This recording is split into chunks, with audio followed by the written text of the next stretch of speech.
Olá e sejam muito bem-vindos! Hoje a gente vai mergulhar numa conexão que, olha, parece inusitada. O que o indicador do mercado financeiro tem a ver com o propósito de uma vida bem vivida? É isso mesmo. Se preparem, porque hoje a gente vai decodificar o ROI da existência. Vamos começar com uma pergunta, daquelas que fazem a gente parar para pensar.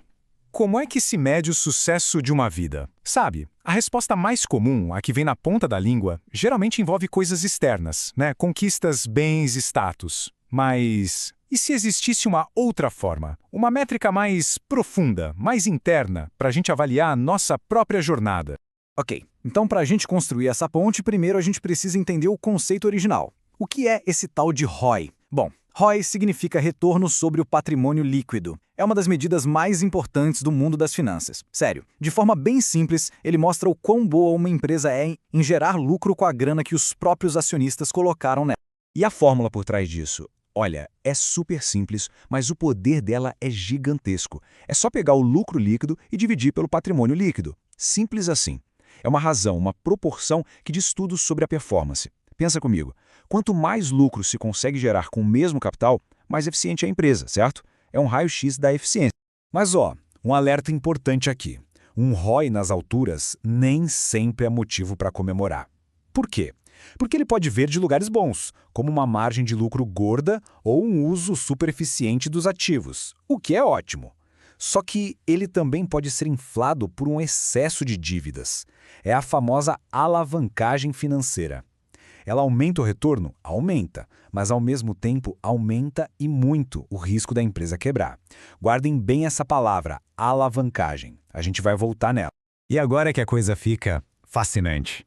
Como é que a gente pega esse conceito que nasceu nas salas de reunião e aplica na nossa vida?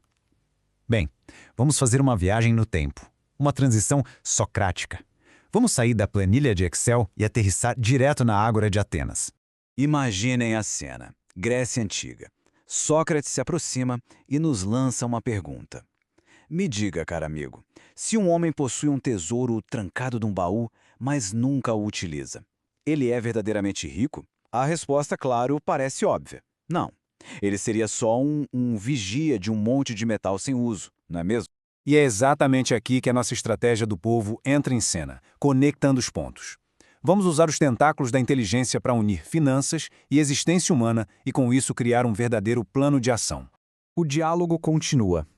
Sócrates agora fala daquele homem que pega dinheiro emprestado só para construir uma mansão e parecer grandioso. Ele chama esse homem de tolo. Por quê? Porque a riqueza dele é falsa. Ela é sustentada pela dívida e pela angústia do amanhã. Lembram da alavancagem? Pois é, essa é a alavancagem pessoal. Viver uma vida de aparências, buscando a validação dos outros. E aí vem o pulo do gato. A pergunta que vira o jogo, que redefine toda a fórmula. Sócrates nos provoca. E se o nosso patrimônio líquido não fosse dinheiro? E se fosse, na verdade, as nossas virtudes, o nosso tempo limitado aqui na Terra, a energia do nosso espírito? Nesse caso, o que seria o lucro? A resposta é de uma profundidade imensa.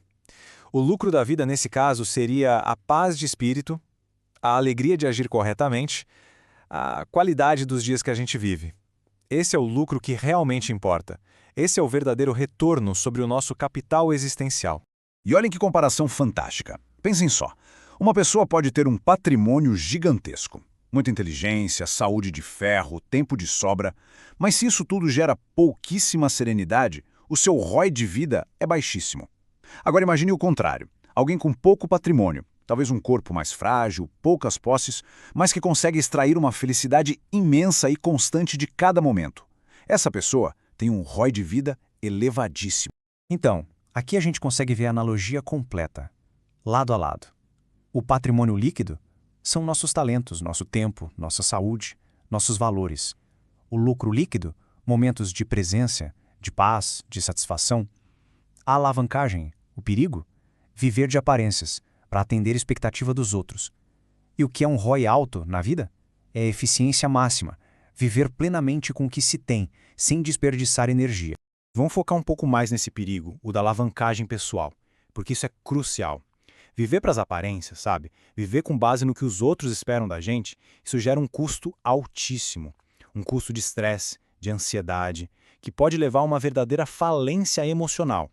O retorno de parecer bem na fita pode ser rápido, mas o risco é simplesmente devastador. Tá, mas e na prática? Como é que a gente aplica isso de verdade? Como melhoramos o nosso próprio ROI de vida? É aí que entra o escudo da mente. Ele é o como, a parte que transforma essa estratégia toda em ferramentas para o dia a dia. E Sócrates nos deixa mais uma pista fundamental. Ele diz: a tragédia humana não é ter pouco patrimônio, mas sim ter um patrimônio estagnado. Olha que forte isso. O problema não é ter poucos recursos internos, é não colocar esses recursos para trabalhar, para gerar lucro em forma de paz e propósito. Essa é a grande sacada. A qualidade de vida é, no fundo, uma proporção, uma relação entre o que a gente faz e o que a gente é. Simplesmente acumular mais patrimônio, mais fama, mais dinheiro, sem saber como transformar isso em paz, na verdade só piora o resultado. A sua eficiência diminui porque o peso do que se carrega aumenta. Então, como colocar isso em prática? Aqui vai um plano de ação consciente, em 3 passos. Passo 1, avaliar o verdadeiro patrimônio. O que realmente temos? Tempo, saúde, valores. Passo 2, focar nos lucros que importam de verdade. Paz, propósito, presença. E o passo 3, talvez o mais difícil, evitar a alavancagem das expectativas dos outros. É um detox.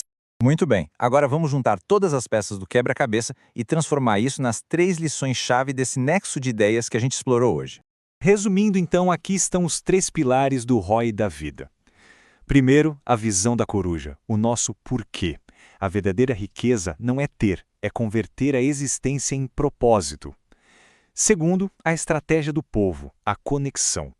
O nosso capital mais valioso é o tempo e a saúde. Nosso lucro mais precioso é a paz. E terceiro, o escudo da mente, o como. É preciso gerenciar ativamente os nossos recursos internos para fugir da estagnação e daquela dívida emocional. E no fim das contas, a missão central é exatamente esta. Conecte o que você sabe, transforme como você age. É pegar uma ideia que veio lá do mundo financeiro e usar como uma ferramenta poderosa para uma vida com mais consciência. E se essa lógica da conexão aplicada fez sentido, se agregou algum valor, já sabe, curta para ajudar a expandir essa sabedoria. Ative as notificações para não perder a próxima estratégia. Comente com suas ideias, sugira temas e, claro, compartilhe com alguém que talvez precise dessa visão. O apoio ao Nexologos é o que mantém essa engrenagem girando. E um lembrete. Todo esse conteúdo foi pensado também para ser ouvido no formato de áudio. É perfeito para aprender enquanto se está em movimento, no carro, na academia, onde for. E para a gente fechar, deixo aqui uma reflexão que já é um convite à ação. Desses 3 pontos do nexo que vimos, qual deles vai ser o primeiro a ser aplicado na sua jornada? O porquê da coruja, a conexão do povo ou o como do escudo? Deixe o seu comentário aqui embaixo. A gente se vê na próxima conexão.